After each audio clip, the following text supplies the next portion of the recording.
بسم اللہ الرحمن الرحیم الحمد للہ وکفی وسلام علی عبادہ الذین اصطفی اما بعد اعوذ باللہ من الشیطان الرجیم بسم اللہ الرحمن الرحیم لقد کان لکم فی رسول اللہ اسوۃ حسنہ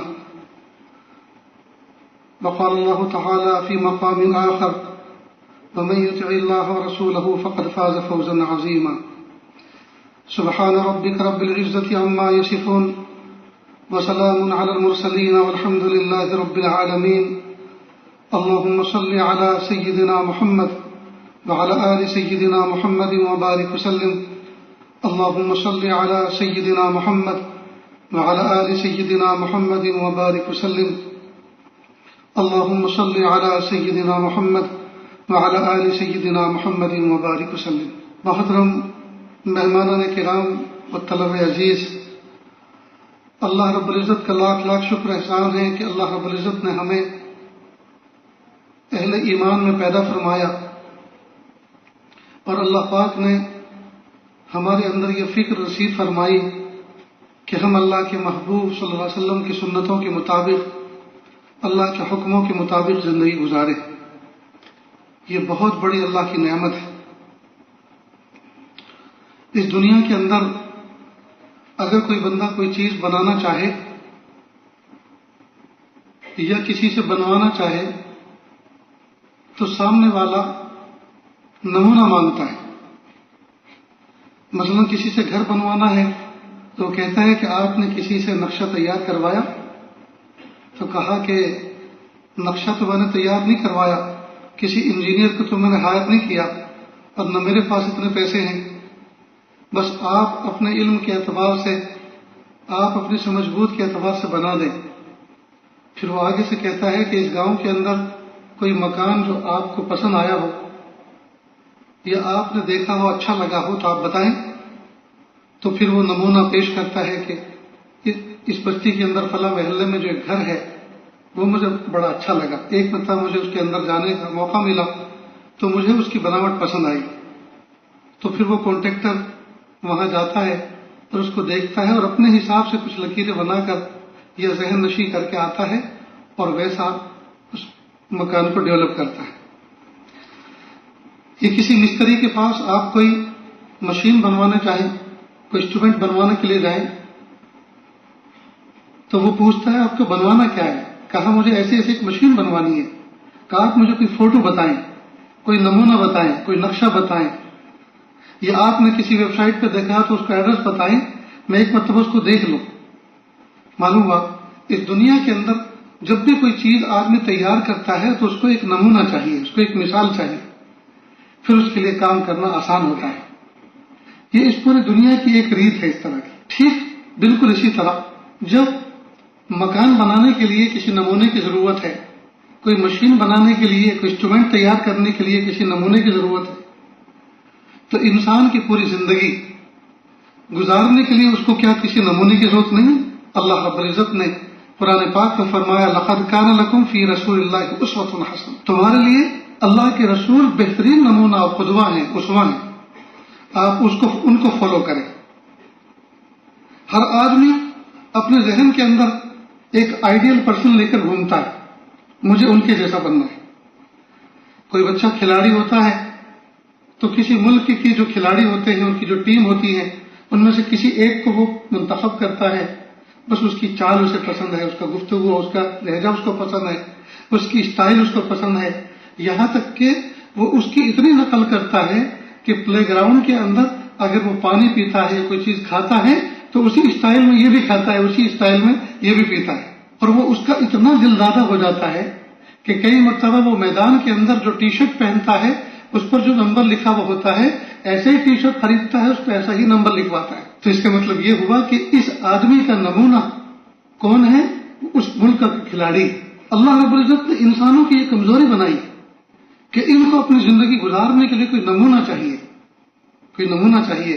تو اللہ کے رسول صلی اللہ علیہ وسلم کو پیارے اللہ نے اپنے نبی صلی اللہ علیہ وسلم کو امت کے لیے ایک بہترین اسوہ، قدوہ اور نمونہ، آئیڈیل پرسن بنایا. ان سے بہتر کوئی طریقہ زندگی گزارنے کا کوئی ہو ہی نہیں سکتا۔ آقا صلی اللہ علیہ وسلم نے جس طرح پانی پی کر دکھلایا، جس طرح اوڑھ کر اور بچھا کر دکھلایا، جس طرح پہن کر دکھلایا، جس طرح زندگی گزار کر دکھلایا، جس طرح سے بیہے اور برتاؤ کر کے دکھلایا اپنی زندگی کے ہر ہر مرحلے میں، ہر ہر شعبے میں، اس سے بہتر کوئی اور نمونہ ہو ہی نہیں سکتا۔ اور اللہ پاک نے فرمایا وَمَن يُطِعِ اللَّهَ وَرَسُولَهُ فَقَدْ فَازَ فَوْزًا عَظِيمًا، جو شخص اللہ تعالیٰ کی اطاعت کرتا ہے، اس کے رسول کی اطاعت کرتا ہے، جی فَقَدْ فَازَ فَوْزًا عَظِيمًا، اللہ تعالیٰ نے بڑی کامیابی کا وعدہ فرمایا ہے، بڑا کامیاب ہے۔ اور جس کو اللہ کامیاب فرما دے کہ اس کو کوئی ناکام کر نہیں سکتا، کتنی بڑی کامیابی ہے۔ اللہ تعالیٰ اس کامیابی کے راستے پہ ہمیں چلنے کی توفیق عطا فرمائے۔ جس دن میں اور آپ پیدا ہوئے تھے، اس دنیا میں نہ جانے کتنی مخلوق پیدا ہوئی۔ جس دن میں اور آپ پیدا ہوئے اس دن نہ جانے کتنے بچے پیدا ہوئے انسانوں کے گھروں میں، کوئی یہودی کے گھر میں، کوئی عیسائی کے گھر میں، کوئی مشرک کے گھر میں، کوئی مجوسی کے گھر میں، کوئی کسی دہریے کے گھر میں پیدا ہوا۔ اللہ پاک نے مجھے اور آپ کو مومن ماں کی گود میں جنم دیا جو بچپن سے کلمہ پڑھتی تھی۔ یہ کتنا بڑا انعام ہے اللہ، یہ قضاء و قدر کے فیصلے ہیں۔ جو بچے یہود و نصارہ کی گود میں پیدا ہوئے، ان بچوں نے اللہ کا کچھ بگاڑا نہیں تھا، اور میں نے اور آپ نے اللہ کا کچھ سنوارا نہیں تھا، یہ قضاء و قدر کے فیصلے۔ تو جب اللہ پاک نے ہمارے لیے اتنا عظیم فیصلہ بن مانگے کر کے رکھا ہوا ہے، کامیابی کا اتنا بڑا فیصلہ اللہ پاک نے ہماری چاہت کے بغیر، ہمارے مطالبے کے بغیر بن مانگے اللہ پاک نے فرمایا ہے، تو اب وفاداری کا تقاضا تو یہ ہے کہ ہم بقیہ زندگی اللہ کے حکموں کے مطابق گزاریں، حضور پاک صلی اللہ علیہ وسلم کے طریقے کے مطابق گزاریں۔ وفاداری کا تقاضا تو یہ ہے۔ آج جو امت پریشان ہے وہ اللہ کے محبوب صلی اللہ علیہ وسلم کے طریقے کو چھوڑ کر پریشان ہے۔ کسی نے اللہ کے محبوب صلی اللہ علیہ وسلم کے طریقے کو اپنایا ہو، مضبوطی سے پکڑا ہو، اس راستے پہ چلا ہو اور وہ ناکام رہا ہو، اور راستہ اختیار کرنے پر وہ ناکام اور پریشان رہا ہو، یہ مثال نہیں ملتی۔ راستہ چھوڑنے پر پریشان ہے۔ تو ہمارے اندر اگر کچھ پریشانیاں ہیں، تکلیفیں ہیں، تو ہم اس کا مراقبہ کریں، ہم اس پہ محاسبہ کریں، اس پر ہم نظر ڈالیں کہ کون سی چیز ہے جو ہم سے چھوٹ رہی ہے، جس کی وجہ سے یہ پریشانی ہمارے گلے کا ہار بن چکی ہے۔ تو اللہ کے محبوب صلی اللہ علیہ وسلم کے طریقے کے مطابق اگر ہم زندگی گزارتے ہیں تو اللہ پاک نے اس میں کامیابی کی ضمانت دی۔ لہذا جو بھی ہم عمل کریں، عمل کرنے سے پہلے اس پر غور کریں کہ اس کا احسن طریقہ کیا ہے۔ اللہ کے محبوب صلی اللہ علیہ وسلم نے اس عمل کو کس طرح سے انجام دیا، مجھے اسی طرح سے اس کو انجام دینا۔ پھر دیکھیے وہ کام تو ہو گئی، لیکن حقیقت میں کام کے ساتھ ساتھ، فعل کے ساتھ ساتھ وہ اجر دلانے والا عمل بن جائے گا۔ چپل پہننا ہے، لباس اتارنا ہے، لباس پہننا ہے، تبدیل کرنا ہے، کھانا کھانا ہے، کھانے سے اٹھنا ہے، ضرورت سے فارغ ہونا ہے، استنجا خانے میں جانا ہے، باہر نکلنا ہے، یہ 2 5 10 کام صبح سے شام تک ہر بندہ کرتا ہے۔ کوئی صبح کو نیند میں سے اٹھتا ہے، اٹھنے کے بعد ضرورت کے لیے واش روم جاتا ہے، پھر واش روم سے باہر نکلتا ہے، پھر وضو کرتا ہے، پھر گھر سے باہر نکلتا ہے، پھر مسجد میں داخل ہوتا ہے، پھر مسجد سے باہر نکلتا ہے، پھر گھر میں جاتا ہے۔ جی اب یہ جو کچھ اعمال آپ کو گنائے، اتنے عمل صبح سے شام تک 10 دفعہ کرتا ہے۔ تو ان کا طریقہ سیکھ لیں کہ ان کا سنت طریقہ کیا ہے۔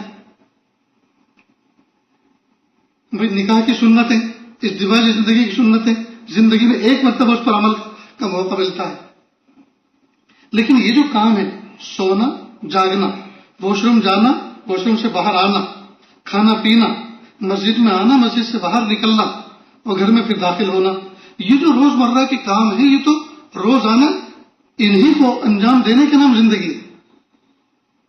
باقی بہت کم ایسے کام ہیں جو سال میں، مہینے میں 1 مرتبہ ہمارے سامنے آتے ہیں، تو اس کا علم اور اس کی سنت اس موقع پر سیکھ کر اس پر عمل کریں۔ باقی روزمرہ روٹین کے جو کام ہیں، ان سنتوں کو تو ہمیں اچھی طرح سے محفوظ کر کے دھیان کے ساتھ اس پر عمل کرنا چاہیے۔ اور پھر ان سنتوں پر عمل کے کتنے فوائد ہیں، اللہ اکبر کبیر، یہ ہو نہیں سکتا کہ بندہ روزمرہ کے یہ کام سنت طریقے کے مطابق انجام دے اور پھر ناکامی اس کا مقدر بن جائے، ہو نہیں سکتا۔ بھئی جب بسم اللہ پڑھ کے بندہ رات کو دروازہ بند کرتا ہے تو شیطان باہر رہ جاتا ہے اور کہتا ہے نہ مجھے رہنے کے لیے یہاں جگہ ملی اور نہ کھانے کے لیے مجھے کھانا ملا۔ ایک کافر مشرک کے ساتھ رہنے والا شیطان اور ایک مومن کے ساتھ رہنے والا شیطان، دونوں کی ملاقات ہوئی۔ جو کافر مشرک کے ساتھ تھا وہ تگڑا تھا، جو مومن کے ساتھ تھا وہ کمزور تھا۔ لقط المرجان فی احکام الجان میں علامہ جلال الدین سیوطی رحمۃ اللہ نے واقعہ لکھا ہے۔ تو کافر والے شیطان نے پوچھا مومن والے شیطان سے، کیا بات ہے تو اتنا پتلا دبلا ہو رہا ہے؟ کہا کیا کروں، ہر وقت بسم اللہ، ہر وقت اعوذ باللہ، ہر وقت سبحان اللہ، ہر وقت الحمدللہ، سنتوں پہ عمل کرتا ہے تو مجھے تو نہ کھانے میں شریک کرتا ہے، نہ پینے میں شریک کرتا ہے، نہ سونے میں شریک کرتا ہے، تو میرا حال یہ ہو گیا ہے۔ اور جو مومن متبع سنت ہوتا ہے، اللہ کے محبوب صلی اللہ علیہ وسلم کے طریقے کے مطابق زندگی گزارتا ہے، یہ مومن شیطان پر بھی اور جناتوں پر بھی بھاری پڑتا ہے، یہ بھاری پڑتا ہے۔ اللہ پاک نے اس کو روحانی قوت عطا فرمائی ہوتی، نہیں سنتوں کے اہتمام سے اللہ تعالیٰ اس کو خاص حفاظہ عطا فرماتے ہیں، اس کو خاص فرشتے باڈی گارڈ کے طور پہ عطا فرماتے ہیں۔ چنانچہ جو بندہ رات کو سنت طریقے کے مطابق سوتا ہے، ٹھیک، اعوذ باللہ بسم اللہ کے ساتھ سورہ اخلاص پڑھتا ہے، قل اعوذ بالفلق قل اعوذ بالناس پڑھتا ہے، دونوں ہاتھوں پہ دم کر کے تھتکار کر پورے جسم کا ہاتھ کو پھیلاتا ہے، آیت الکرسی پڑھتا ہے، اللہ تعالیٰ ایک فرشتہ رات بھر اس کی حفاظت کے لیے اللہ تعالیٰ مقرر فرماتے ہیں۔ یہ کتنا بڑا اعزاز ہے، یہ کتنی بڑی اللہ کی نعمت ہے۔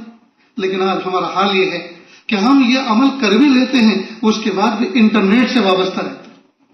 اگر ہم نے لے دے کر اول تو یہ عمل کرتے نہیں، اور اگر کر بھی لیا تو ہمارے جاگنے کا اختتام جب تک کہ یوٹیوب پہ کچھ فلمیں نہ دیکھ لیں، یوٹیوب پر دنیا بھر کے تماشے نہ دیکھ لیں، دنیا بھر کے ناٹک نہ دیکھ لیں، اور اس کے دیکھنے پر ان اعمال کی ساری برکتیں ضائع ہو جاتی ہیں۔ بتائیے کہاں سے حافظہ ہمیں ملیں گے، کہاں سے ہماری حفاظت ہوگی، کہاں سے پھر ہمارا جسم فریش اٹھے گا؟ جو بندہ رات بھر سونے کے بعد صبح کو بوجھل اٹھتا ہے، یہ علامت ہے اس بات کی کہ افیکٹڈ ہے، متاثر ہے، رات بھر اس پر شیاطین نے اور دوسری مخلوقات نے اس پر محنت کی ہے، اس کو تھکایا ہے، یہ علامت ہے اس بات۔ ورنہ 5-6 گھنٹے جو بندہ رات کو سویا ہے، اللہ پاک نے اس کو سونے کا موقع عطا فرمایا، اور اللہ پاک نے اس کو نوم سبات دی، اللہ پاک نے سکون بھری نیند عطا فرمائی، تو اس کو تو فریش اٹھنا چاہیے، لیکن یہ تر و تازہ اٹھنے کے بجائے تھکا ہارا اٹھا ہوا، چاروں طرف سے بدن اس کا دکھ رہا ہے، اور ابھی بھی اس کی تمنا یہ ہے کہ میں کچھ اور سو لوں۔ یہ علامت ہے اس بات کی کہ یہ متاثر ہے، یہ قابل رحم ہے، متاثر ہے، اس پر کسی مخلوق نے عمل کیا ہے، تو عمل کس نے کیا؟ ہم نے خود کروایا۔ جب ہم خلاف سنت اعمال کر کے غفلتوں کے ساتھ ہم سونے کی ابتدا کریں گے، سنتوں کا اہتمام نہیں کریں گے، وضو کا اہتمام نہیں کریں گے، دعاؤں کا اہتمام نہیں کریں گے، جن اعمال کے کرنے کے لیے محبوب صلی اللہ علیہ وسلم نے حکم دیا اور محبوب صلی اللہ علیہ وسلم نے خود کر کے دکھلایا، نمونہ پیش کیا، اس نمونے کو جب ہم فالو نہیں کریں گے تو بتائیے ہماری زندگی پرسکون گزرے گی کیسے؟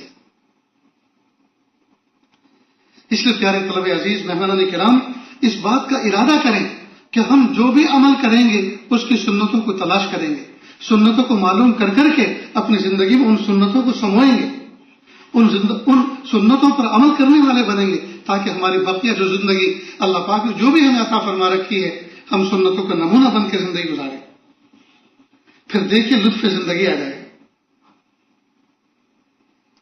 لیکن عجیب بات یہ ہے، ہم کچھ ظاہر کی سنتوں پر عمل کرتے ہیں تاکہ لوگ ہمیں متبع سنت کہیں، ہم امامہ پہنیں گے، ہم سفید لباس پہنیں گے، ہم سرما لگائیں گے، ہم مسواک جیب میں یہاں رکھیں گے تاکہ لوگ ہمیں متبع سنت کہیں۔ یہ وہ سنتیں ہیں جن کے عمل میں لانے پر ہمارے اندر ریاکاری آ گئی، لیکن تنہائی کی سنتیں اس لیے کہ ان کو کوئی دیکھنے والا نہیں ہے، ان پر کوئی شاباشی دینے والا نہیں ہے، ان پر ہمیں کوئی متبع سنت سمجھنے والا نہیں ہے، ان کو نظر انداز کریں گے۔ اس میں بھی درنگی آ گئی، اس میں بھی اخلاص نہیں رہا۔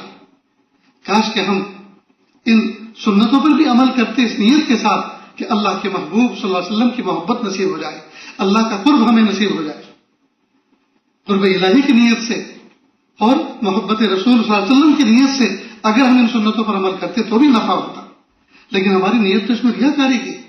اور جو بندہ مخلوق کی نظروں میں اچھا لگنے کے لیے لباس پہنے، کتابوں میں لکھا ہے قیامت کے دن اللہ پاک اس کو ذلت کا لباس پہنائیں گے۔ اللہ ہم سب کی حفاظت ہو۔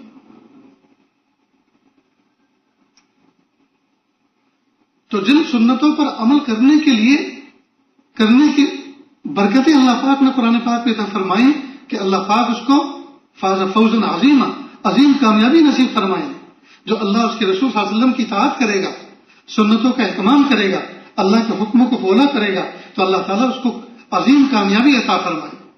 تو جس کو اللہ عظیم کہہ دے وہ کتنی عظیم کامیابی ہوگی۔ دنیا میں بھی ہم کامیاب ہوں گے، آخرت میں بھی کامیاب ہوں گے۔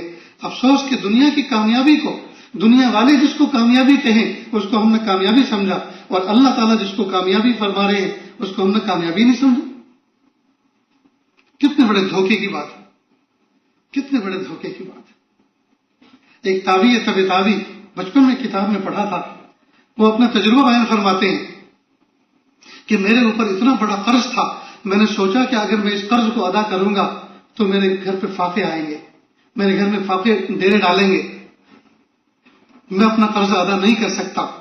اس دوران مجھے یہ پتا چلا کہ اللہ کے محبوب صلی اللہ علیہ وسلم کھانے سے پہلے اور کھانے کے بعد اہتمام سے ہاتھ دھوتے تھے۔ تو ہاتھ تو میں دھوتا تھا، لیکن محبوب صلی اللہ علیہ وسلم کی سنت سمجھ کر اور محبوب صلی اللہ علیہ وسلم کی یاد کے ساتھ نہیں دھوتا تھا۔ چنانچہ میں نے جب بھی ہاتھ دھونے شروع کیے، اس کے پڑھنے کے بعد، اس کے معلوم ہونے کے بعد جب بھی میں نے ہاتھ دھونے شروع کیے تو اہتمام کے ساتھ اس وقت میں اس بات کو یاد رکھتا، یہ میرے آقا صلی اللہ علیہ وسلم کی سنت ہے، میرے محبوب کی یہ سنت ہے۔ کھانے سے پہلے بھی ہاتھ دھوتا اس تصور کے ساتھ، اس تذکرے کے ساتھ یہ میرے محبوب کی سنت ہے، اور کھانے کے بعد بھی جب ہاتھ دھوتا اس یاد کے ساتھ یہ میرے آقا کی سنت ہے۔ ابھی ہفتہ عشرہ ہی گزرا تھا، اللہ پاک نے ایسا غیب سے انتظام فرمایا، پہاڑ جیسے میرا قرض ادا ہو گیا۔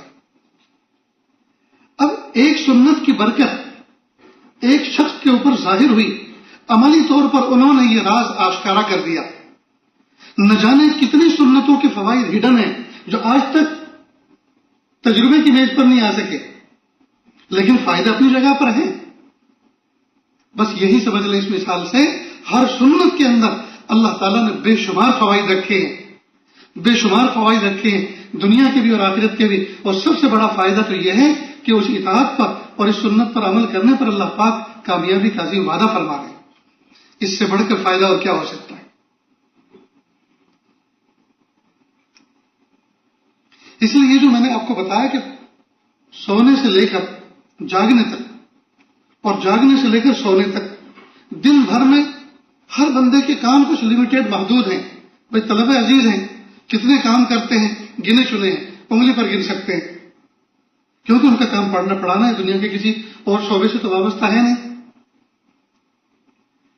تو یہ جو گنے چنے کام ہیں ان کو ایک کاغذ پہ لکھیں، اور کاغذ پہ لکھنے کے بعد اللہ کے محبوب صلی اللہ علیہ وسلم کی سنت نام کی کتابیں ہیں، ان کتابوں میں ان کو فائنڈ آؤٹ کریں کہ ان کا طریقہ محبوب کا کیا ہے، ان کو کیسے انجام دیا، سو کر اٹھ کر سب سے پہلا کیا کام کرتے تھے محبوب صلی اللہ علیہ وسلم، اس کے بعد کیا کرتے تھے، اس کے بعد کیا کرتے تھے، اور میں جو کرتا ہوں وہ میرے محبوب صلی اللہ علیہ وسلم کے کتنے اعمال سے مشابہ ہے اور میں جو اعمال انجام دیتا ہوں محبوب کے طریقے کے مطابق انجام دے رہا ہوں یا نہیں دے رہا ہوں، تو آج سے دینے کی ترتیب اس کی بنائی، اس کے بعد دیکھیے زندگی انشاءاللہ سنتوں پر آ جائے۔ اور سنتوں کی برکت یہ ہے کہ جب بندہ ایک سنت پر عمل کرتا ہے اللہ تعالیٰ اس کی برکت سے دوسری سنتوں پر عمل کی توفیق عطا فرماتے ہیں۔ سنتوں میں کشش، ایک پر عمل کرنے کے بعد اللہ تعالیٰ دوسرے پر عمل کرنے کی توفیق عطا فرماتے۔ ٹھیک ایسے ہی جیسے حضرت حاجی امداد اللہ مہاجر مکی رحمۃ اللہ علیہ سے کسی نے کہا حضرت ذکر کرتا ہوں لیکن لطف نہیں آتا، تو حضرت نے اس پہ فرمایا عبد اللطف مت بنو، عبد اللطیف بنو۔ کہا ایک مرتبہ اللہ کہنے کے بعد دوبارہ اللہ کہنے کی توفیق تب ملتی ہے جبکہ پہلا اللہ قبول ہو چکا ہو۔ تو سنتوں کی برکت یہ ہے کہ بندہ ایک سنت پر عمل کرتا ہے تو دوسری سنتوں پر عمل کرنا اللہ آسان فرما دیتے۔ جب زمانے طالب علم میں چند اعمال کو آپ سنتوں کے مطابق انجام دیں گے تو طبیعت ایسی بن جائے گی، جب دوسرے کام کریں گے تو پہلے آپ سنت طریقہ ڈھونڈیں گے، اس کے بعد انجام دیں گے۔ مثلا تیل لگانے کی سنت ہے، اب بائیں ہاتھ میں آپ تیل لیں اور دائیں ہاتھ کی شہادت کی انگلی سے پہلے دائیں بھوں پر ابرو پہ لگائیں، اس کے بعد بائیں بھوں پہ لگائیں، پھر لکھا ہے کہ پلکوں کے بالوں پہ لگائیں، لیکن آج کل یہ ریفائنڈ آئل ہوتے ہیں، بہت سے اس میں کیمیکل ہوتے ہیں، تو اگر پلکوں پہ لگائیں گے تو ہو سکتا ہے آنکھوں میں سوجش ہو، جلن ہو، تکلیف ہو، تو اس کو چھوڑ دیں۔ اس کے بعد دائیں طرف بائیں طرف جی اور سر میں لگائیں۔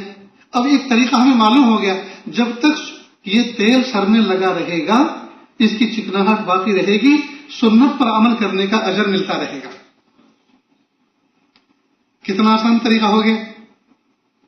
اب کپڑے پہننے ہیں، دائیں آستین میں پہلے پہنے، بائیں میں بعد میں پہنے، جب تک یہ لباس ہمارے جسم پر رہے گا سنت پر عمل کرنے کا اجر ملتا رہے گا۔ تو ایک اجر تو تیل لگانے کا مل رہا ہے، ایک سنت طریقے کے مطابق جی کرتا پہننے کا مل رہا ہے۔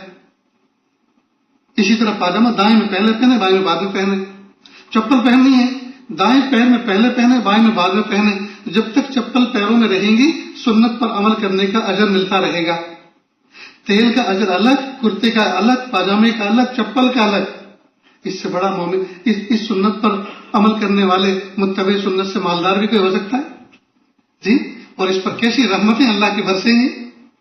اللہ اکبر کبیر، اللہ اکبر کبیر۔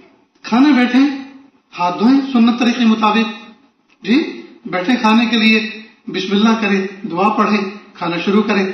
کھانے کے اختتام دعا پڑھ کے کریں، ہاتھ دھو کر اٹھیں، اللہ کا شکر ادا کریں نعمت پر جی۔ اب یہ جو سنت طریقے کے مطابق کھانا کھایا گیا، اس کھانے کے اندر اللہ پاک نے انوار ہمارے اندر منتقل فرمائے۔ اب ان انوارات سے اور اس کھانے سے جی برے عمل سرزد نہیں ہوں گے، اچھے اعمال کا صدور ہوگا، اچھے اعمال کا صدور۔ اسی طرح سفر کر رہے ہیں سنت طریقے کے مطابق سفر کریں، 2 رکعت نماز پڑھیں، صدقہ نکالیں، گھر سے باہر قدم نکالیں تو بائیں قدم پہلے نکالیں، بسم اللہ توکلت علی اللہ پڑھیں۔ جب تک گھر میں واپس نہیں لوٹیں گے گھر آپ اللہ کی حفاظت میں اور امان میں رہیں گے۔ دعا پڑھ کے چلیں۔ جب کوئی بندہ سفر میں نکلتا ہے موت کے منہ میں ہوتا ہے آج کے دور میں، ہزار خطرات ہوتے ہیں اس کو، اب جو دعا پڑھ کے چلے گا اللہ کی حفاظت میں رہے گا، تو یہ سفر کتنا بابرکت کہلائے گا، گھر والے کتنے محفوظ ہو جائیں گے اس دعا کی برکت سے۔ غرض یہ کہ ہم سنتوں کا اہتمام اپنی زندگی میں کریں۔ آج تک جو ہم نے سنتوں کو پس پشت ڈالا، سنتوں کو روندا، سنتوں کو نظر انداز کیا، اس کی نحوست ہماری زندگی میں ہے۔ یہ جو بے چینی ہے، یہ جو بے اطمینانی ہے، یہ جو بے برکتی ہے، یہ ترک سنت کی وجہ سے۔ اور جس کو اللہ پاک نے لطف زندگی عطا فرمایا، کسی نہ کسی درجے میں اس کی سنتوں کا اہتمام ہے، اس کی برکتیں ہیں اس کی زندگی، تو سنتوں کا اہتمام کریں گے کہ نہیں کریں گے انشاءاللہ۔ آج کل ہم مال میں جاتے ہیں، شاپ پہ جاتے ہیں، بازار میں جاتے ہیں، کوشش کرتے ہیں کوئی برانڈڈ چیز لیں، چپل خریدے تو برانڈڈ جی، اندر کے انر پہ خرید رہے ہیں تو برانڈڈ، اور چیزیں استعمال کر رہے ہیں تو ISI مارکے والی۔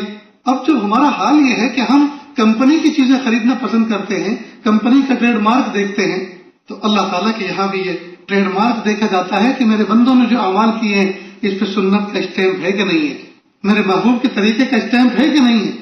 اور اللہ کے محبوب صلی اللہ علیہ وسلم نے جو طریقے زندگی میں اپنائے وہ وہی تو تھے جو اللہ پاک نے ان کو الہام فرما رکھے تھے، جو محبوب کو اللہ پاک نے سجھا رکھا تھا۔ تو محبوب کے واسطے سے جو ہم تک باتیں پہنچی ہیں وہی ہے جو اللہ چاہتے ہیں۔ تو جو اللہ کی اطاعت کرے، اللہ کے محبوب صلی اللہ علیہ وسلم کو فالو کرے، ان کی سنتوں کو اپنائے، وہ کبھی ناکام زندگی میں ہو ہی نہیں سکتا۔ متبع سنت ہو اور زندگی کے شعبوں میں ناکام ہو، یہ ہو نہیں سکتا۔ دوستو جس طرح 2 اور 2 4، اس میں کوئی شک نہیں، ہمیں اس بات کو اپنے دل میں اس طرح سے جما لیں اور بٹھا لیں کہ جس طرح 2 اور 2 4 نتیجہ نکلتا ہے، اسی طرح اللہ کے محبوب صلی اللہ علیہ وسلم کی سنتوں کو ہم اپنی زندگی میں اس کو نمونہ بنائیں، اس کو اپنائیں اور ہم ناکام ہو جائیں، یہ ہو نہیں سکتا، یہ ہو نہیں سکتا۔ چھوٹی چھوٹی سنتیں، ان کو ہم چھوٹا نہ سمجھیں، یہ کامیابی کے اعتبار سے بہت بڑی ضمانت ہے اس میں۔ ہاں اضافی اعتبار سے ایک دوسرے کے عمل کے اعتبار سے اس کو چھوٹا کہہ سکتے ہیں کہ یہ بڑی سنت، یہ چھوٹی سنت، ورنہ حقیقت میں کوئی چھوٹی بڑی نہیں، سب کی سب بڑی بڑی۔ حضرت شاہ عبد الحلیم صاحب جونپوری رحمۃ اللہ علیہ وہ اپنے کسی متعلق کے یہاں گئے، وہ عمرہ کر کے تشریف لائے تھے یا حج کر کے تشریف لائے تھے، چائے انہوں نے پیش کی. جیسے انہوں نے چائے پیش کی، کہا کہ بھائی یہ چھوٹی پیالی میں ہمیں نہیں چلے گی، ہمیں تو بڑی پیالی چاہیے. کہ حضرت یہ مدینہ منورہ کی پیالی، بس ایک دم ایک کیفیت تعریف. او ہو، پھر تو اس سے بڑی کوئی ہو نہیں سکتی، پھر تو اس پیالی سے بڑی کوئی ہو نہیں سکتی. اس کے بعد ایک حال طاری ہو گیا کہ یہ مدینے کی ہمارے استاد محترم حضرت قاری انیس صاحب رحمۃ اللہ علیہ استاد الاساتذہ تھے، فلاح دارین کے سابق استاد تھے تجوید کے. ہم نے خلاصہ انہی سے پڑھی. عجیب متبع سنت اور اللہ کے محبوب صلی اللہ علیہ وسلم کے ایسے عاشق صادق. اللہ اکبر. بہت سے طلبہ شمائل پڑھتے تھے اور ان کو دیکھتے تھے. ایک مرتبہ ان کے پاس ایک شاگرد آئے، حضرت اس کے سامنے کھجور پیش کی، اور انہوں نے کھجور کھا کے گٹھلی ایک طرف ڈال دیا. کہا گٹھلی تو اس طرح سے ڈال دی، یہ مدینے کی کھجور تھی. اس کے بعد اس گٹھلی کو اٹھوایا اور حضرت نے اس کو اپنے تکیے کے پاس محفوظ کیا. تو جب اللہ کے محبوب صلی اللہ علیہ وسلم سے ہمیں محبت ہوگی، اللہ کے محبوب صلی اللہ علیہ وسلم کی نسبت پر جو بھی چیزیں ہوں گی ان سے بھی محبت ہوگی، اور محبوب کا جب طریقہ ہمارے سامنے آئے گا اس طریقے سے بھی ہمیں محبت ہوگی. اس لیے سنتوں کی اہمیت کو سمجھیں. سنت طریقے کے مطابق زندگی گزاریں گے تو انشاءاللہ شیطانوں کے احجامات اور حملوں سے ہم محفوظ رہیں گے، جادو کرتب سے ہم محفوظ رہیں گے. اس لیے کہ سنتوں کی خاص برکتیں ہیں، سنتوں کی خاص برکتیں ہیں. جو بندہ رات کو سونے کی سنتوں کا اہتمام کرتا ہے، اللہ تعالیٰ اس کے بستر کی، اس کی چارپائی کی، اس کے گھر کی، جس کی تنہائی کی اللہ حفاظت فرماتے ہیں. صبح کو اٹھتا ہے تو فریش اٹھتا ہے، جی نشاط کے ساتھ اٹھتا ہے، اور دن بھر کے پھر اعمال میں اس کو نشاط نصیب رہتا ہے. اسی طرح استنجا خانے میں جانے اور آنے کی سنتوں کا اہتمام کریں، تاکہ وہاں جو خبائث موجود ہیں، وہاں جو شیاطین موجود ہیں، ان کے کرتبوں سے آپ محفوظ رہیں، ان کے کرتوتوں سے محفوظ رہیں. اسی طرح بیت الخلاء میں جاتے ہوئے سر کے اوپر ٹوپی رکھیں، سر ڈھانپ کے جائیں. مستورات عام طور پر کئی مرتبہ لوگوں کے گھروں سے اطلاع آتی ہے کہ وہ دوپٹہ کھونٹی پہ لٹکا کے ننگے سر اندر جاتی ہیں. تو بتائیے جب باہر نکلیں گے وہ کتنی متاثر ہو کے نکلیں. اس لیے اگر دوپٹہ سنبھالنا مشکل ہو، خاص قسم کی چھوٹی سی برقی ایسی ہونی چاہیے کہ جس کو سنبھالنا آسان ہوتا ہے. بہرحال سر ڈھانپ کے جائیں. اب یہ روزمرہ کی روٹین کی سنتیں ایسی ہیں کہ ان کا طریقہ آسانی سے اول تو تمام کو معلوم ہے، لیکن بس اتنا ہے کہ غفلت اتنی ہے کہ جس وقت اس پر عمل کرنا ہے، جس موقع پہ جو چیز پڑھنی ہے وہ اس وقت یاد نہیں آتی، اور اس میں بھی شیطان کا عمل دخل ہوتا ہے کہ وہ یاد آنے نہیں دیتا. تو اس کے لیے جتنی تدبیریں ہو سکتی ہیں وہ کرنی چاہیے. مثلا والدین اپنے بچوں کو کہ بیٹا سو رہے ہوں، سونے کی سنتوں کا اہتمام کر لیا، بستر جھاڑ لیا، دعائیں پڑھ لی، صورتیں پڑھ لی، اپنے جسم پہ ہاتھ پھیر لیا. نہیں کرا تو کرو ہمارے سامنے. تو ماں باپ ان کی نگراں بن جائے، بڑا بھائی چھوٹے بھائی کے لیے نگراں بن جائے، پھر دیکھیے انشاءاللہ گھروں کے اندر کیسی برکتیں آتی ہیں. تو یہ سبق دوستو یاد رہے گا کہ ہم سنتوں کو اوڑھنا بچھونا بنائیں، ہر عمل ہم سنت طریقے کے مطابق انجام دیں. اور عام طور پر جو ہمارے روٹین کے کام ہیں، کپڑے پہننا، کپڑے نکالنا، کھانا کھانا، استنجا کرنا، سونا اٹھنا جاگنا، گھر سے نکلنا، گھر میں داخل ہونا، مسجد میں آنا، مسجد سے باہر نکلنا، یہ جو 5 6 8 10 کام روزانہ کے تمام کے روٹین کے ہیں، بس ان کی سنتیں معلوم کر لیں اور یہاں سے اپنی زندگی کا نئے سرے سے آغاز کریں. انشاءاللہ اس کی برکت سے وہ جو سال میں 2 سال میں یہ زندگی میں ایک مرتبہ سنتوں پر عمل کا موقع ملتا ہے، اللہ تعالیٰ اس پر بھی پھر عمل کی توفیق عطا فرمائے. بمبئی میں ایک صاحب نسبت بزرگ ہیں حاجی شکیل صاحب دامت برکاتہم، اللہ ان کو بہت اچھا رکھے. اس حاجی کو پہلی مرتبہ ان کے ساتھ حج پہ جانا تھا، تو وہ اپنی سمدھی حضرت حکیم خلیل الرحمان جو 2 سال پہلے اسی کورونا کے زمانے میں ان کا انتقال ہوا، ان کے ہاں تشریف لے گئے. ہم ساتھ میں تھے. اور کہا حکیم صاحب کل حج پہ جانا ہے، تو میں نے سوچا کہ آپ سے کچھ مذاکرہ کر لوں کہ حج کس طرح سے کرنا ہے. حالانکہ یہ ڈھیر سارے حج پہلے سے کیے ہوئے تھے، لیکن بعمل لوگ وہی ہوتے ہیں جو اپنے عمل پہ بھروسہ نہیں کرتے، اعتماد نہیں کرتے، بلکہ ہر وقت اس بات کا احساس ہوتا ہے کہ مجھے کچھ نہیں آتا. خیر اس وقت جو مذاکرہ ہوا اس میں ایک بات یہ کہی کہ جب طواف کرنے کے بعد، عمرے کا طواف کرنے کے بعد مسعی کی طرف، صفا مروہ کی طرف جاتے ہیں، حرم سے نکل کر صفا بالکل ملا ہوا ہے، جب اس طرف جاتے ہیں، کیونکہ مسعی خارج حرم ہے، خارج مسجد ہے، تو اس وقت اس سنت کو اکثر و بیشتر لوگ چھوڑ دیتے ہیں اور بھول جاتے ہیں جو مسجد سے باہر نکلنے کی سنت اور دعا پڑھنا بھول جاتے ہیں. لہذا اس کا خیال کیا کریں.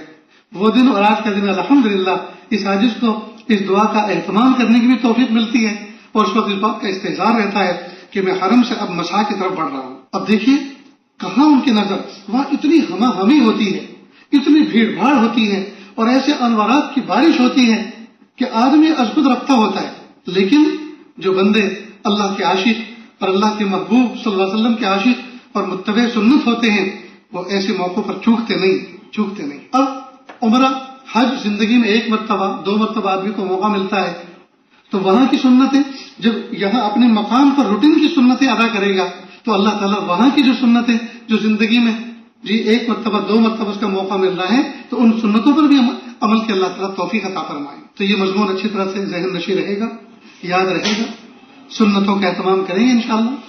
اللہ تعالیٰ کہنے سننے سے زیادہ عمل کی توفیق عطا فرمائے. وآخر دعوانا ان الحمدللہ رب العالمین. دعا سے پہلے کچھ احباب ایسے ہوتے ہیں اور آتے ہیں اور کہتے ہیں کہ ہم توبہ طائب ہونے کی نیت سے آئے ہیں، بیت کے کلمات پڑھنے کی نیت سے آئے ہیں. تو یہ عاجز بیت کے کلمات پڑھاتا ہے، میرے پیچھے پیچھے زندگی بدلنے کے ارادے سے یہ کلمات دہراتے چلے. بسم اللہ الرحمن الرحیم. لا الہ الا اللہ محمد الرسول اللہ صلی اللہ علیہ وسلم. اشہد ان لا الہ الا اللہ واشہد ان محمدا عبدہ ورسولہ. استغفر اللہ ربی من کل ذنب واتوب الیہ. استغفر اللہ ربی من کل ذنب واتوب الیہ. استغفر اللہ ربی من کل ذنب واتوب الیہ. آمنت باللہ کما ہوا باسمائہ وصفاتہ وقبلت جمیع احکامہ اقرار باللسان وتصدیق بالقلب. وصلی اللہ تعالی علی خیر خلقہ محمد وعلی آلہ واصحابہ اجمعین برحمتک یا ارحم الراحمین. اللہ کے شکر یہ کلمات پڑھنے کے بعد توبہ طائب ہو گئے. اللہ تعالیٰ اس توبہ کو قبول فرمائے. ایک تسبیح استغفار کی، ایک درود شریف کی، ایک تیسرے کلمے کی صبح شام پڑھیں. اس کے علاوہ قرآن پاک کی تلاوت کا اہتمام کریں. پاؤ پارے سے آغاز کریں. ہفتہ عشرہ پاؤ پارا اہتمام کے ساتھ پڑھیں، پھر تھوڑا تھوڑا اضافہ کریں اور کم از کم روزانہ 1 پارا پڑھنے کا معمول بنائیں. تو اس طرح سے مہینے میں 1 قرآن پاک اور سال میں 12 قرآن پاک ہو جائے کریں گے. یہ قرآن پاک کا ہمارے اوپر حق ہے، اس کا اہتمام کریں. نیز اپنی ذات سے کسی کو تکلیف نہ پہنچائیں. نمازوں کو محبتوں کے ساتھ پڑھیں، آگے پیچھے کی سنتوں کے اہتمام کے ساتھ اور زندگی سنت کے مطابق گزاریں. انشاءاللہ اللہ تعالیٰ اس زندگی کو بھی پر لطف بنا دیں گے اور مرنے کے بعد تو ہے ہی اللہ پاک نے ہمارے لیے جنت بنائی ہے جو ہمارا انتظار کر رہی ہے. اللہ رب العزت کہنے سننے سے زیادہ عمل کی توفیق عطا فرمائے. وآخر دعوانا ان الحمدللہ رب العالمین. دعا سے پہلے تھوڑی دیر کے لیے آنکھوں کو بند کر لیں، سر کو جھکا لیں.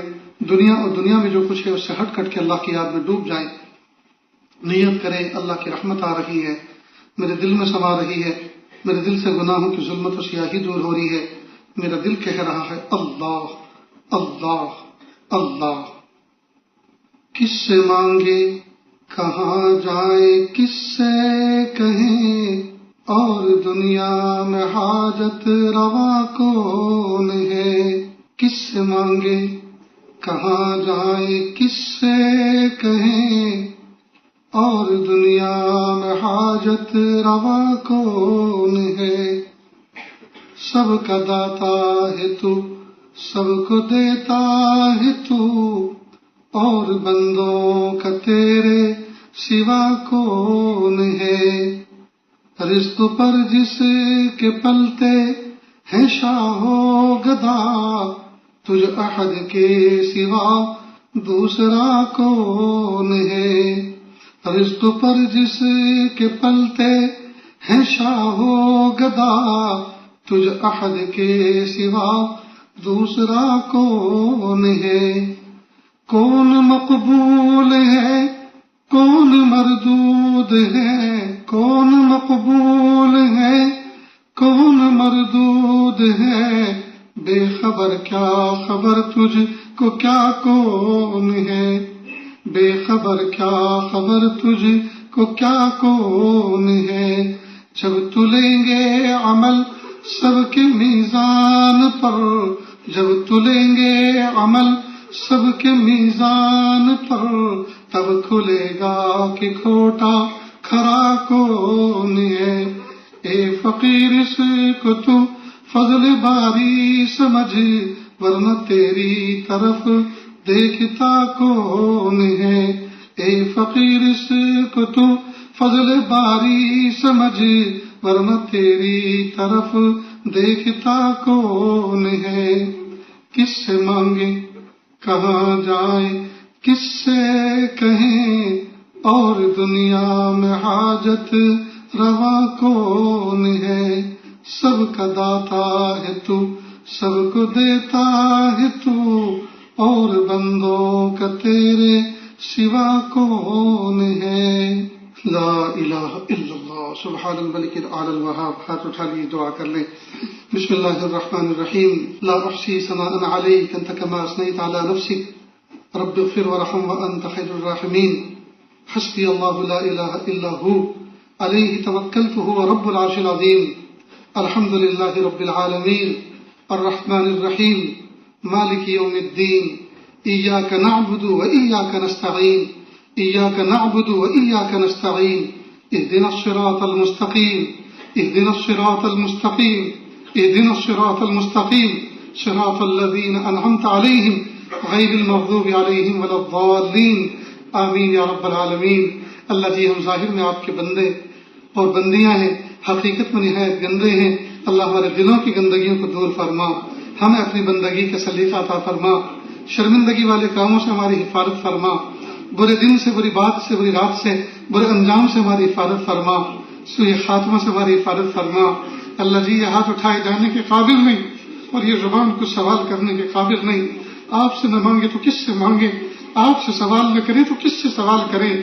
ایک کمزور ایک قوی کے دروازے پر، ایک سائل ایک سخی کے دروازے پر، ایک محتاج ایک غنی کے دروازے پر حاضر ہے۔ میرے پیارے اللہ، رحم کر دیجئے، میرے پیارے اللہ ترس کھا لیجئے، اللہ مغفرت کی بھیک دے دیجئے۔ اللہ، آپ نے ہم کمزوروں کو یہ حکم دیا، وَأَمَّا السَّائِلَ فَلَا تَنْهَرْ، سائل کو جھڑکو نہیں، سائل کو ڈانٹو نہیں، بھکاری کو دھتکارو نہیں۔ اے میرے پیارے اللہ، آج ہم بھی تو آپ کے سامنے، آپ کے دربار میں بھیک مانگ رہے ہیں۔ یا اللہ، مغفرت کی بھیک دے دیجئے۔ یا اللہ، ہمیں دھتکاریے نہیں، یا اللہ ہمیں کھدیڑیے نہیں، یا اللہ پیچھے سے فرشتوں سے لات مت لگوائیے۔ میرے پیارے اللہ، میرے پیارے رب، ہم جیسے بھی ہیں آپ ہی کے بندے ہیں۔ یا اللہ، ہماری نسبت آپ کے ساتھ لگی ہوئی ہے۔ میرے پیارے رب، ہم نے محلوں کے اندر دیکھا، امیروں کے محلوں میں دیکھا، کتے گھومتے پھرتے ہیں، کتے کو کوئی بھی روٹی کا ٹکڑا ڈال دیتا ہے، لیکن بعض کتے ایسے ہوتے ہیں جو امیروں کے پلے میں ہوتے ہیں، اور ان کے گلے کے اندر علامت یہ ایک پٹا پڑا ہوا ہوتا ہے جو اس بات کی علامت ہوتا ہے کہ یہ پالتو کتا ہے۔ پالتو کتا اگر کسی کے دروازے پر جائے تو سب تو کر کے اس کو دھتکار دیتے ہیں، کوئی اس کو روٹی کا ٹکڑا نہیں ڈالتا کہ یہ تو کسی مالک کا پلا ہوا ہے، اس کا پالنے والا اور اس کا خیال رکھنے والا تو کوئی موجود ہے۔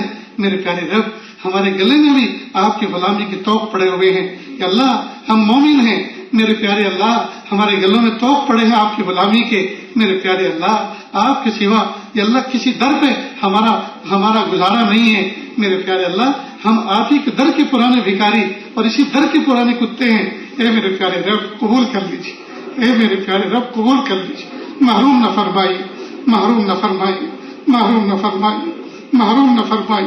یا اللہ، بچپن سے لے کے آج تک سب لوگوں نے جو پہچانا وہ آپ کی نسبت پر پہچانا۔ یا اللہ، ہاں، آپ کی نسبت پر پہچانا۔ اللہ، اس نسبت کی لاج رکھ لیجئے، اللہ اس نسبت کی لاج رکھ لیجئے۔ اللہ، بچپن سے جب سے ہوش سنبھالا ہے، آپ ہی کے نام کو سنا ہے اور آپ ہی کے نام کو رٹا ہے اور آپ ہی کے نام کو جپا ہے۔ اے میرے پیارے رب، اس نام کی اللہ لاج رکھ لیجئے، لاج رکھ لیجئے، لاج رکھ لیجئے۔ اللہ بچپن میں کبھی ٹھوکر لگ جاتی تھی، گھٹنا پھوٹتا تھا اور پیر کا ناخن اتر جاتا تھا، ناخن میں ٹھوکر لگتی تھی، اللہ اللہ کہہ کے اپنا ناخن پکڑ کے بیٹھ جاتے تھے، استاد سزا دیتے تھے، استاد پنچی مارتے تھے، اللہ اللہ کہہ کے پکارتے تھے، اللہ بچپن سے آپ کے نام کو رٹا ہے، بچپن سے آپ کے نام کو دل میں بسایا ہے، میرے پیارے رب اس نسبت کی لاج رکھ لیجیے، اللہ اس نسبت کی لاج رکھ لیجیے، اللہ اس نسبت کی لاج رکھ لیجیے، اللہ اسی نام پہ خاتمہ فرمائیے، اسی نام پہ حشر فرمائیے کہ اللہ اسی نام پر فیصلے فرمائیے، میرے پیارے رب، میرے سونے رب، میرے اچھے رب، لاج رکھ لیجیے اللہ، لاج رکھ لیجیے اللہ، اپنا بنا لیجیے اللہ، اپنا بنا لیجیے اللہ، اپنا بنا لیجیے اللہ، اپنی محبت دے دیجیے، اپنی معرفت دے دیجیے، اپنا قرب دے دیجیے۔ زندگی کا قیمتی حصہ غفلتوں میں گزر گیا، نہیں پتا زندگی کی شام کس گلی میں ہوگی اور کس حال میں ہوگی۔ میرے پیارے اللہ، جوان اچانک کی موتیں کثرت سے ہو رہی ہیں، میرے پیارے اللہ، نہ جانے کتنے علماء چلے گئے، کتنے نوجوان پیارے پیارے چلے گئے، اور کتنے لوگ اچانک ایسی بیماری کے شکار ہو گئے کہ نام سن کر تعجب ہوتا ہے۔ میرے پیارے اللہ، ہم ناپے تولے جانے کے قابل نہیں ہیں، اللہ جی نعمتوں میں رکھیے اور شکر کی توفیق عطا فرمائیے۔ اللہ جی نعمتوں میں پل کر جوان ہوئے ہیں، نعمتیں کھا پی کر بڑے ہوئے ہیں، اللہ زحمتیں برداشت کرنے کی عادت اور مزاج نہیں رہا۔ میرے پیارے اللہ، نعمتوں میں رکھیے اور شکر کی توفیق عطا فرمائیے، نعمتوں میں رکھیے اور شکر کی توفیق عطا فرمائیے، اس طرح سے اپنا قرب عطا فرمائیے اور جنت میں دخول اولین نصیب فرمائیے۔ میرے پیارے رب، ہم نے مانا کہ اللہ یوم جزا برحق ہے، یوم حساب برحق ہے۔ میرے پیارے رب، ہم نے دنیا کے اندر ایک مثال دیکھی، باپ اپنے بچے کو 1000 روپے دے کر بازار بھیجتا ہے، کہتا بیٹا گھر میں کچھ مہمان آ رہے ہیں، کچھ ٹھنڈے کی بوتل لے کر آؤ، کچھ بسکٹ لے کر آؤ، کچھ فروٹ لے کر آؤ۔ وہ بچہ لے کر آتا ہے، باپ پوچھتا ہے بیٹا لے کر آئے؟ جی ابو لے کر آیا۔ بیٹا کتنے کی آئی؟ کہ ابو 600 روپے کی۔ بقیہ پیسے کہاں ہیں؟ وہ فوراً جیب میں ہاتھ ڈالتا ہے کہ ابو میں بھول گیا تھا۔ باپ اس سے وہ پیسے لیتا ہے۔ پیارے اللہ، باپ اپنے بچے سے حساب اس لیے لیتا ہے، بقیہ پیسوں کی اس کو ضرورت ہے۔ اللہ جی آپ قیامت کے دن ہمارا حساب کیوں لیں گے؟ اللہ جی آپ کو کس چیز کی ضرورت ہے؟ اللہ جی بس آپ ہمیں یوں ہی معاف کر دیجیے، بس آپ ہمیں یوں ہی معاف کر دیجیے، کہ اللہ آپ ہمیں یوں ہی معاف کر دیجیے، آپ ہمیں یوں ہی معاف کر دیجیے۔ اللہ ہم آپ کے سوال کا جواب نہیں دے سکتے، ہم آپ کے حساب کتاب میں پورے نہیں اتر سکتے، اللہ فیل ہو جائیں گے، ناکامی یقینی ہے۔ میرے پیارے اللہ، میرے پیارے رب، آپ کے فضل سے کامیاب ہوں گے، ورنہ ہم نے تو اپنی ناکامی یقینی بنا کے رکھی ہوئی ہے۔ میرے پیارے اللہ اپنا فضل فرما دیجیے، اپنا فضل فرما دیجیے، اللہ اپنا فضل فرما دیجیے۔ میرے پیارے رب، غفلتوں کے ساتھ زندگی گزار رہے ہیں کہ اللہ نعمتیں کھا رہے ہیں اور غفلتوں کے ساتھ زندگی گزار رہے ہیں، آپ کا دیا کھا رہے ہیں، آپ کا دیا پہن رہے ہیں، آپ کی دی دھرتی پہ چل رہے ہیں میرے پیارے اللہ، لیکن آپ کی نافرمانی کر رہے ہیں کہ اللہ اگر موت کا فرشتہ آ گیا اور ہماری روح قبض کر کے لے گیا، میرے پیارے اللہ وہ کیسا منظر ہوگا جب ہماری لاش اور ہمارا لاشا اور ہمارا جسم گھر میں پڑا ہوگا، روح نکل چکی ہوگی، بیوی الگ تڑپتی ہوگی، بچے الگ تڑپتے ہوں گے، گھر کے قریبی لوگ الگ تڑپتے ہوں گے، محلے کے لوگ الگ غمگین ہوں گے، سب کے سب پاس میں بیٹھے ہوں گے، تعزیتیں کر رہے ہوں گے، ایک دوسرے سے موت کے احوال پوچھ رہے ہوں گے، اور ہماری روح تو نکل چکی ہوگی۔ تھوڑی دیر کے بعد چند افراد آئیں گے، عورتوں کو تسلی کے الفاظ کہیں گے کہ دیکھو ایک طرف ہو جاؤ اور تصویر پڑھو، تلاوت کرو، ذکر و اذکار کرو، یہی اس کے کام آنے والا ہے، اور اب میت کو غسل دیا جانے والا ہے۔ اس کے بعد وہ ہمارے جسم کو ایک طرف کریں گے، جو کپڑے نکل سکتے ہو نکالیں گے، ورنہ کینچی چلا کر وہ کپڑے پھاڑ دیے جائیں گے، پھر ہمارے جسم پر کوئی چادر ڈال کر ہمیں غسل دیا جائے گا۔ ہائے میرے پیارے رب، اس کے بعد کفن میں لپیٹ دیا جائے گا اور جنازے کی چارپائی میں یا اللہ ہمیں لٹا دیا جائے گا، اور عورتیں قریب میں بیٹھ کر تلاوت کر رہی ہوں گی۔ تھوڑی دیر کے بعد کچھ افراد گھر میں آئیں گے کہ دیکھو جنازہ باہر جائے گا، صبر کرو اور خاموش ہو جاؤ اور اللہ تعالیٰ سے دعا کرو، اور 4 کندھوں پہ ہمارے جنازے کو اٹھا کر گھر کے باہر رکھ دیا جائے گا۔ قریبی لوگ زیارت کریں گے، آخری دیدار کریں گے، پھر کندھوں پہ سوار کر کے قبرستان چلتے بنیں گے، اور قبرستان میں پھر مسجد میں رکھ کر ہمارے جنازے کی نماز پڑھی جائے گی۔ اللہ وہ کیسا منظر ہوگا جب ہمارے جنازے کی چارپائی ہماری قبر کے گڑھے پہ رکھی جائے گی اور ہمارا جسم اس کے اندر سے نکال کر قبر میں لٹایا جائے گا، تختے درست کیے جائیں گے، چٹائی درست کی جائے گی، اور اپنے پرائے سارے کے سارے مٹی سے قبر کو بھر دیں گے اور چند صورتیں پڑھ کر دعا کر کے چلے آئیں گے۔ اللہ پھر ہم ہوں گے اور آپ کے عذاب و ثواب کے فرشتے ہوں گے، پھر ہم ہوں گے اور آپ کی ذات ہوگی۔ اللہ جی کہ اللہ اس وقت کا تصور کر کے کہ اللہ روٹے کھڑے ہوتے ہیں. اللہ کوئی تیاری ہم نے قبر کے گڑھے کے لیے نہ کی کہ اللہ کوئی بھی تیاری کوئی بھی عمل ہم نے ایسا نہ کیا کہ اس گڑھے کو ہم جنت کے باغوں میں سے باغ بنا لیں.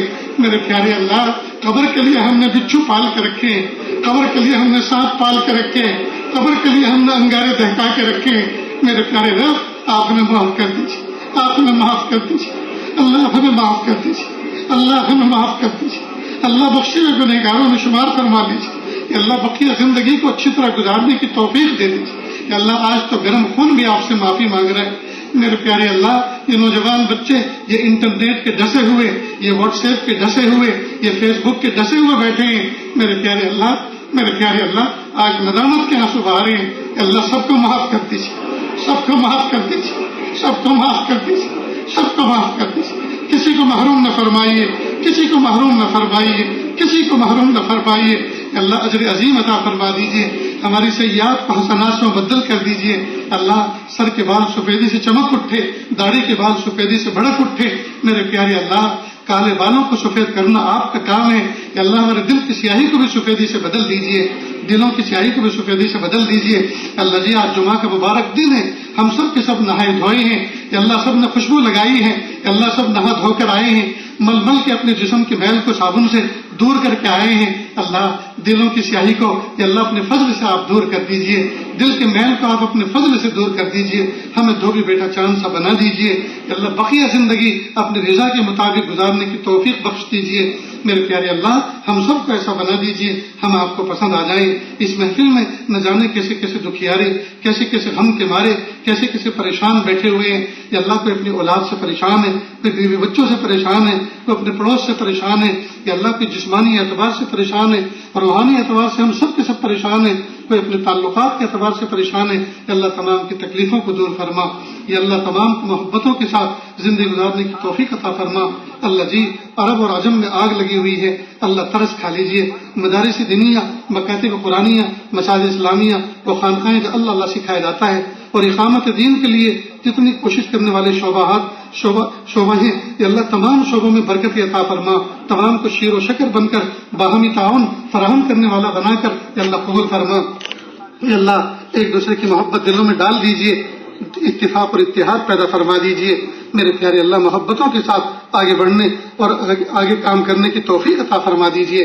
اللہ جی جو مانگا عطا فرما, جو مانگنے سے رہے وہ بھی عطا فرما. اللہ جی مانگنا نہیں آتا بن مانگے عطا فرما, مانگنے کا ڈھنگ اور سلیقہ عطا فرما.